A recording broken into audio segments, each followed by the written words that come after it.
দেখেন, আপনারা আজকে মিডিয়ারা এখানে এসেছেন, আপনারা বিভিন্ন চ্যানেল বিভিন্ন ধরনের রিপোর্ট করেন। আপনারা, আমি আশা করব যে এটা যেহেতু একটা নতুন ক্রিকেট বোর্ড, তাদেরকে সুযোগ দিবেন এবং আপনাদের হেল্প নিয়ে বাংলাদেশ ক্রিকেট এগিয়ে যাবে। আপনার যে অপ্রাপ্তি বা যেই কাজগুলো আপনি করতে পারেননি গত বোর্ডে, এইবার আপনি সেটা শক্তভাবে আসলে হ্যান্ডেল করবেন। সব কিছু মানে ভেনুর যে পানির সমস্যা সব কিছু আপনি আপনার প্ল্যানগুলো আসলে একটু বাস্তবায়ন করবেন কিনা আসলে? দেখেন, আমি তো এখন কেবল নির্বাচিত হয়েছি, আমার এখনও কোনো কমিটি দেওয়া হয়নি।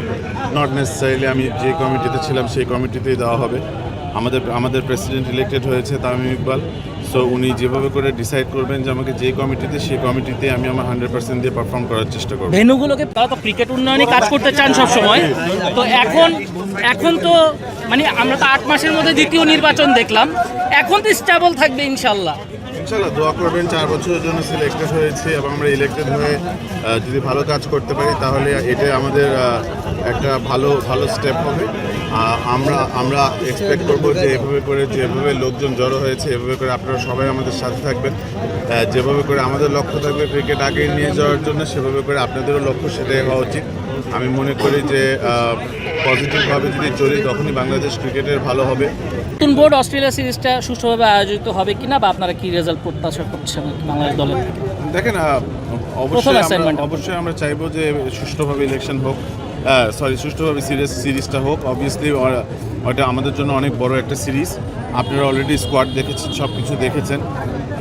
এটা তো আর নতুন বোর্ডের দায়িত্ব না আসলে সিরিজ জিতা। আমি শিওর যারাই স্কোয়াডে আছেন, যারাই প্লেয়াররা আছেন, তারা তাদের 100% দিবেন। সেটা আসলে বোর্ডের সাথে কোনো লিঙ্ক নেই। কিন্তু আমি একটা জিনিস বলতে পারি যে যারাই সিরিজ খেলছেন, যেভাবেই খেলছেন, এই বোর্ডের ফুল ব্যাকআপ আছে এবং যেভাবে করে আমাদের সিরিজটা জেতার জন্য আমাদের পিছন থেকে যা করা লাগবে তা আমরা 100% না 200% দেবো ইনশাআল্লাহ। অনেক ধন্যবাদ। Thank you. পুনরুজ্জীবিত করবেন কিনা শুধু চট্টগ্রাম না, বাংলাদেশে ছড়িয়ে ছিটিয়ে যতগুলো ভেন্যু আছে? সেটা আমাদের বোর্ডের দায়িত্ব হবে। যে ফ্যাসিলিটির দায়িত্ব নেবে তার দায়িত্ব হবে। এবং অ্যাজ আ হোল আমরা মনে করি যে খালি ফ্যাসিলিটিস না, বাংলাদেশের ইনফ্রাস্ট্রাকচার থেকে শুরু করে সব কিছু এগিয়ে নিয়ে যাওয়া উচিত। দেখেন, আমরা সুযোগ পেয়েছি বাংলাদেশ ক্রিকেটকে এগিয়ে নিয়ে যাওয়ার। আমি মনে করি we are very blessed two B the servant of Bangladesh cricket. এখন এত বড় সুযোগটাকে আমরা কাজে লাগাতে চাই। আমরা যদি অনেস্টি এবং বাংলাদেশের ক্রিকেটের কথাই খালি চিন্তা করে আগাই, তাহলে আমার কাছে বাংলাদেশ ক্রিকেট ভালো হবে। আমাদের এই খেলার থেকে যারাই ডিরেক্টর হয়েছে, আমি মনে করি তাদের এখান থেকে নেওয়ার কিছু নাই, আমাদের দেওয়ার অনেক কিছু আছে। সেলফিশনেস বাদ দিয়ে, সব কিছু বাদ দিয়ে, পিছিয়ে ফেলে যদি আমরা খালি ক্রিকেটের কথা চিন্তা করি, ইনশাল্লাহ ক্রিকেট অনেক। সব ধরনের খেলার খবর পেতে সাবস্ক্রাইব করুন, সঙ্গে থাকুন খেলার পাতার।